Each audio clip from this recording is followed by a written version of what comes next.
ఉరికి నా దాడి తట్టుకోలేక కంటిన్యూగా పెట్టినాం. దాని తర్వాత చంద్రబాబు నాయుడు పార్టీకి సంబంధించిన ఎమ్మెల్యేనే ఆర్డీఎస్ దగ్గర బాంబులు పెట్టి పేల్చేయడం, అది మీ అందరికీ కూడా తెలుసు.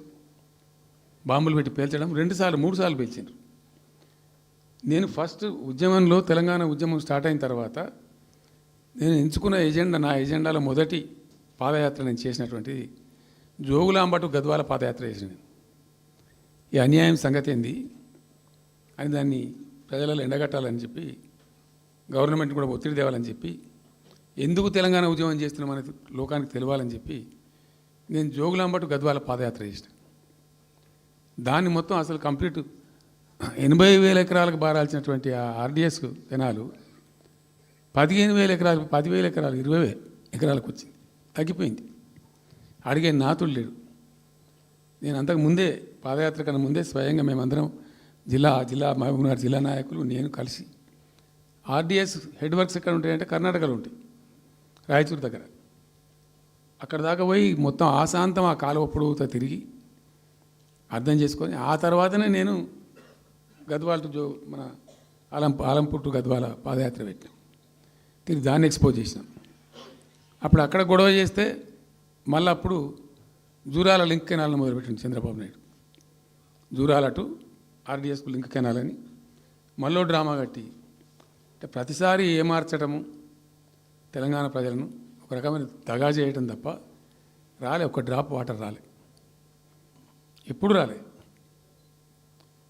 సరే కొట్లాడుతూ పోయినాం, ప్రజలు బాగా కలిసి వచ్చిండ్రు, సందర్భం కలిసి వచ్చింది, తెలంగాణ అదృష్టం బాగుంది, తెలంగాణ రాష్ట్రం ఏర్పడింది. ఇదంతా కూడా మీకు అన్న ముందు జరిగిన చరిత్ర, ప్రతి ఒక్కరికి తెలిసిన చరిత్ర. ఇది ఏం కొత్త స్టోరీ కాదు, కల్పిత కథ కాదు, పుట్టించి చెప్పేది కాదు. పాలమూరు జిల్లా యొక్క దరిద్రం, ఆ దరిద్రంలోకి పాలమూరు నెట్టివేయబడ్డ పరిస్థితి. నేను అందుకే ఊకే మొత్తుకునేది కదా, తెలంగాణ వెనుకబడ్డ ప్రాంతం కాదు, వెనుక పడేయబడ్డ ప్రాంతం, వెనుకకు నెట్టివేయబడ్డ ప్రాంతం అని చాలాసార్లు చెప్పేది. నేను వందల ఉపన్యాసాలలో చెప్పినాం. అది ప్రూవ్ టు బి కరెక్ట్. దాని తర్వాత ఎక్కడి దాకా పోయిన పరిణామాలంటే, పాలమూరు జిల్లాలో ఎండాకాలం వచ్చిందంటే గంజి కేంద్రాలు పెట్టేది. ఏడిసినాం మేము ఒకరోజు. గంజి కేంద్రాలతోని పాలమూరు, ఎందుకంటే యువకులంతా పాపం వలస ఉన్న ముసలి వాళ్ళు చచ్చిపోడు, తిండి దొరకక, దానికి గంజి కేంద్రాలు పెట్టి కమ్యూనిస్ట్ పార్టీలు వాళ్ళు వచ్చేది కొంత అడావుడు చేసి ప్రజలకు కొంత గంజి పోసే ప్రయత్నం. చివరి గంజి కేంద్రాలు పెట్టే స్థాయికి దిగజారిపోయింది పాలమూరు. కృష్ణా నది 300 కిలోమీటర్లు పారే జిల్లాలో చాలా దారుణం పోయింది. లివ్వా అంటే కేటాయింపులు ఉన్నాయి, పత ఉంది, కార్ఖానా ఉంది, అప్పర్ కృష్ణా పేరుంది, తుంగభద్ర కాలువ పేరుంది, రకరకాల భీమా ప్రాజెక్టు పేరుంది, అన్నీ ఉంటాయి. కానీ ఇవి రాదు. చూడడానికి మళ్ళీ ముఖ్యమంత్రి దత్తతలో ఉంటుంది, కానీ రాదు, ఏమీ రాలే.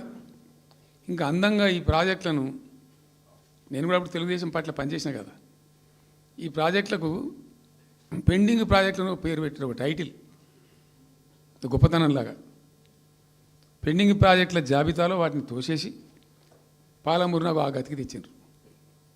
సరే రాష్ట్రం వచ్చింది. వచ్చిన తర్వాత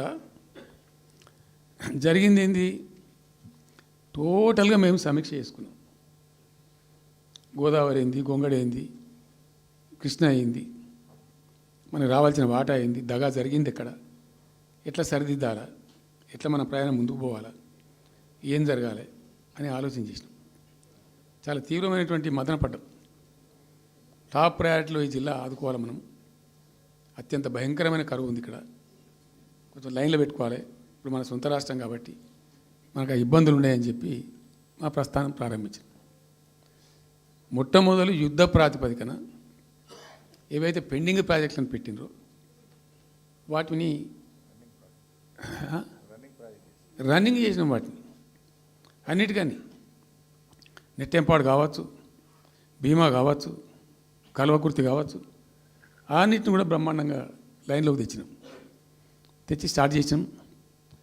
నికరంగా 6.5 లక్షల ఎకరాలకు ఆయకట్టు తెచ్చినాం. ఆ పాలమూరు జిల్లాలో మా గవర్నర్